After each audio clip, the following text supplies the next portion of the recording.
Hi friends, welcome to our channel random buzz. ప్రస్తుతం ఇండస్ట్రీలో వరుస ఆఫర్లతో ఒక రేంజ్లో దోసుకుపోతుంది నేషనల్ క్రష్ రష్మిక మందన్న.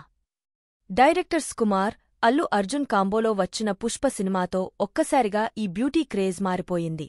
దీంతో బాలీవుడ్ ఇండస్ట్రీలో కూడా ఈ భామకు ఆఫర్స్ క్యూ కట్టాయి.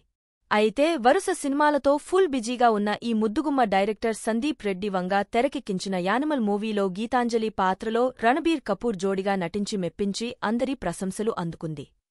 ఇక ఇప్పుడు పుష్ప సీక్వెల్తో పాటుగా మరో బాలీవుడ్ సినిమాలో చేస్తుంది. ఇక చేతినిండా సినిమాలతో క్షణం తీరిక లేకుండా గడిపేస్తున్న రష్మికకు ఇప్పుడు మరో బంపర్ ఆఫర్ వచ్చినట్లుగా తెలుస్తోంది. డైరెక్టర్ సందీప్ రెడ్డి వంగ దర్శకత్వంలో ప్రభాస్ చేయబోయే నెక్స్ట్ ప్రాజెక్ట్ స్పిరిట్. ఇక ఇప్పటికే ఈ మూవీపై మంచి హైప్ నెలకొన్న సంగతి తెలిసిందే. ఇక ప్రస్తుతం వినిపిస్తున్న టాక్ ప్రకారం స్పిరిట్ సినిమాలో రష్మిక మందన్న హీరోయిన్గా నటించనుందట.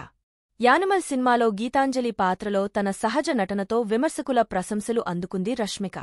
అయితే మొదటిసారి రష్మిక, ప్రభాస్ కలిసి నటించబోతున్నారనే వార్తలు బయటకు రావడంతో ఫ్యాన్స్ ఫుల్ ఎగ్జైట్ అవుతున్నారు. మరి దీనిపై మీ అభిప్రాయమేంటో కామెంట్ రూపంలో మాకు తెలియజేయండి. ఇలాంటి మరిన్ని latest interesting crazy viral movie ముచ్చట్ల కోసం మన ఛానల్ని ఇప్పుడే సబ్స్క్రైబ్ చేసుకోండి.